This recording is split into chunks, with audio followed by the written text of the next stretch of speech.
All right.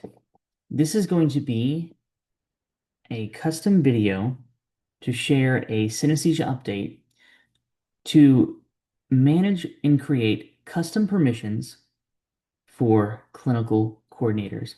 The workflow for this would be you have a clinical coordinator that needs to see a group of students and their evaluations, care plans, but you don't want them to see maybe any demographic data or vice versa.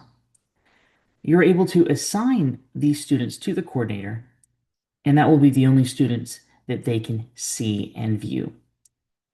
So if you are working with a coordinator who does not actually work for the university, or maybe they only need to see just those individual students, this is the way to create custom permissions.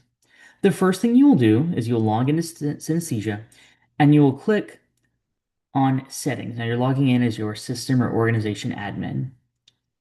Now, after you click on Settings, you're going to go to the General tab. Under the Administrative Settings, you'll see the General tab.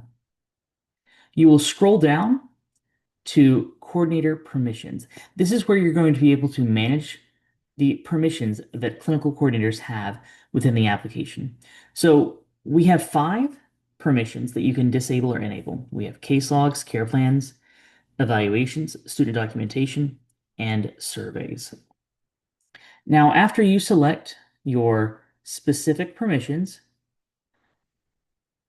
you will be able to enable or disable them. Remember that these settings apply to all coordinators. So if a coordinator needs permissions to all students or to view all documents, you would want to grant them admin access. And I'll show you how to do that shortly.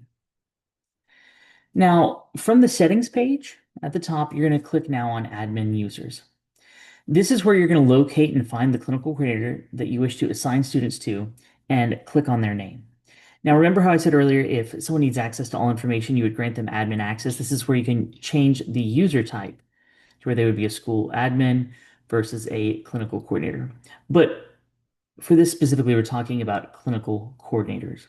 So you would click on the clinical coordinator's name.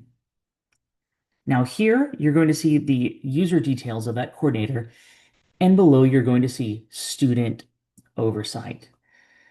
Now, click Manage by the Student Oversight option. Now, when you click on this, a box is going to pop up, and this is where you're going to be able to search for and assign students to that specific clinical coordinator.